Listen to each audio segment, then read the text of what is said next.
Sophie Durocher, bonjour. Bonjour, Richard. Tu n'es pas à la fin de l'émission. On va terminer l'émission avec Nick Payne. Oui. Est-ce que tu veux prendre un peu de vin? Non, parce que je m'en vais parler à ma collègue Marianne Lapierre, puis ensuite Emmanuel Latraverse, puis j'ai du travail.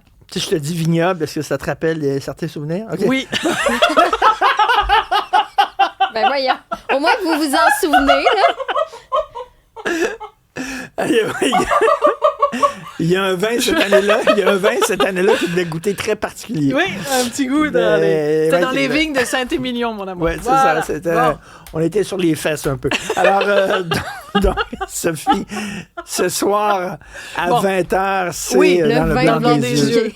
Bon, alors soyons sérieux. Écoute, je continue ma série donc des 5 entrevues avec les 5 chefs de parti pour qu'on les connaisse mieux, parce que quand on prend la décision de voter pour un parti ou un autre, des fois, ça peut être influencé par la personnalité du chef ou de certains aspects de sa personne. Puis surtout, parce que c'est une année très particulière. Et Mario Dumont en avait écrit une chronique sur le sujet. À quelques mois des élections, il y a beaucoup de candidats qu'on ne connaît pas, qui ont vraiment un déficit de notoriété. Celui qui a le plus grand déficit de notoriété, c'est Charles Millard du Parti libéral. Les derniers sondages légers disaient que 64% des Québécois ne le connaissent pas. Donc, ça faisait partie, évidemment, de ma série. Donc, je l'ai interviewé hier. C'est diffusé ce soir à 20h. Et il y a un aspect très intéressant, c'est que, évidemment, on sait qu'il a une formation de pharmacien. Non seulement ça, mais il a travaillé pendant plusieurs années chez Uniprix. Il s'est rendu jusqu'aux plus hautes sphères d'Uniprix. Il a été vice-président exécutif. Et en plus, il a travaillé chez National, donc une entreprise de relations publiques, où il travaillait dans le domaine de la santé. Donc, il est très identifié à ça. Moi, je lui ai posé la question pendant la dernière pandémie. Il y a beaucoup de gens qui étaient dubitatifs, craintifs ou carrément anti-vaccins. Si vous aviez été au gouvernement à ce moment-là, comment vous auriez parlé aux gens qui étaient contre les vaccins? Voici sa réponse. Je dirais que la question des vaccins, évidemment, je suis un scientifique, je suis favorable à la vaccination de façon générale, mais je comprends qu'il y a des inquiétudes. Il faut pas mépriser ces gens-là, il ne faut pas les attaquer. Il faut avoir une posture d'écoute et essayer de comprendre les limitations. Dans la pandémie, ça a été difficile parce que tout le ciel nous tombait sur la tête, là, comme on dit dans Astérix. Alors, moi, ce que je peux leur promettre, c'est d'être un professionnel de la santé en politique qui va être à l'écoute. Et c'est ce qu'on fait quotidiennement en pharmacie ou dans les cabinets de médecins. Mais disons que c'est une page de l'histoire du Québec qui n'a pas été facile, c'est évident. OK, mais tu sais, quand il dit qu'il ne faut pas juger les gens qui sont contre le vaccin, c'est bien beau, mais eux jugeaient en tabarnouche ceux qui étaient pour le vaccin. Ils les jugeaient en Christie. Mais je veux juste apporter la petite nuance suivante, c'est qu'il dit, il englobe les gens qui étaient anti-vaccin, mais aussi les gens qui avaient des craintes, des questions que lui peut considérer légitimes par rapport au vaccin. Donc, lui, ce qu'il dit, c'est qu'il ne faut pas mettre tous ces gens-là dans un grand sac et il faut surtout être à l'écoute et écouter leurs craintes et faire de la pédagogie. D'ailleurs, parlant de pédagogie, une chose que les gens soit ne savent pas ou ont oublié, pendant plusieurs années, en fait, je pense que c'est de 2008 à 2015 à peu près, Charles Milliard, qui était à l'époque à Uniprix, faisait des chroniques dans les médias. Donc, il est membre de l'UDA. Il y a son numéro UDA, il y a sa fiche UDA quand tu vas sur le site de l'Union des artistes, parce qu'il était chroniqueur, donc santé, entre autres à Deux filles le matin, mais aussi à l'émission Les Docteurs à Radio-Canada et à Nouveau. Donc, il a vraiment fait les 3 réseaux. Et pour lui, c'était très important, cette période-là. Je lui ai demandé, qu'est-ce que ça vous a apporté? Faire de la télé, évidemment, je ne vous cacherai pas que ça me sert, cette expérience-là que j'ai eue dans les médias auparavant.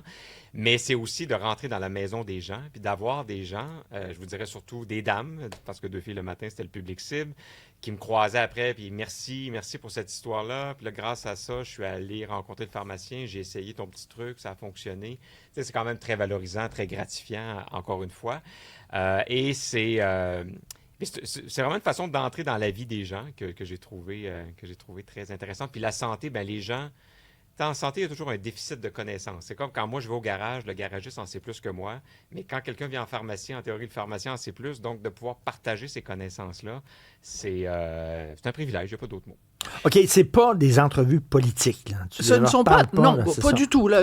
Paul Larocque, Emmanuel Latraverse sont très bons là-dedans. Moi, c'est vraiment le mandat qu'on m'a donné et que je fais depuis le début, c'est de faire connaître la personne derrière le politicien.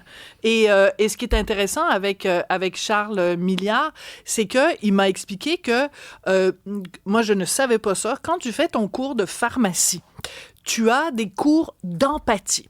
Parce que quand tu es un pharmacien, c'est pas juste distribuer des pilules puis des petites granules comme dans la chanson de mes aïeux, c'est que vraiment, tu reçois le patient, tu dois écouter et comprendre des choses que normalement il te dirait pas. Donc, il faut que tu comprennes sa posologie, c'est quoi son quotidien puis tout ça. Donc, il y a des cours d'empathie, des cours d'écoute active, des cours de reformulation.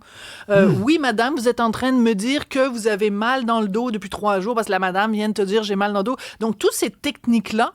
Et ce qui est intéressant, c'est qu'il m'a appris que lui avait enseigné ça en plus à l'université dans les cours pour les futurs pharmaciens. Et devine quoi?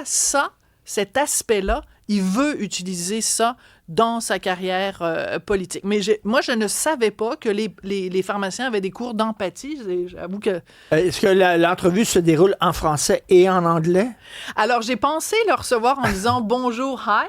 Je ne l'ai pas fait. Mais à un moment donné, tu sais, j'avais fait ça avec Éric Duhem. C'est très intéressant. Je lui ai montré différentes caricatures de lui pour voir s'il avait le sens de l'humour et le sens de l'autodérision. Et je lui ai montré, entre autres, une caricature qui le montre s'enfargeant dans les fleurs du tapis sur la cause du français. Puis je lui ai dit, est-ce que ça vous a dérangé, cette caricature-là? Est-ce que ça vous a choqué? Il dit, au contraire, Madame Durocher, c'est ma caricature préférée parce qu'une caricature, justement, ça arrive à capturer en une image l'essentiel d'une controverse ou l'essentiel d'une polémique.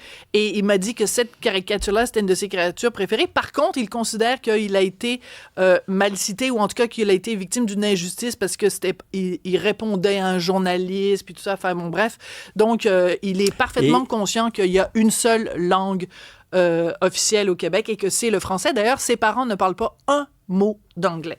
Ah oui? Oui, ça c'est très drôle. Amusant. On apprend ça aussi dans l'entrevue. Tu as parlé d'homosexualité aussi avec lui. On a parlé un petit peu d'homosexualité, mais en même temps, tu vois, lui, comme Éric Duhem d'ailleurs, dit « ça ne me définit pas. Ce n'est pas ça qui me définit. Je suis bien des affaires dans la vie. Entre autres, je suis homosexuel. » Mais on se souvient qu'il y a quelques jours, ou enfin la semaine dernière, il avait montré des captures d'écran de propos homophobes, mais vraiment dégueulasses.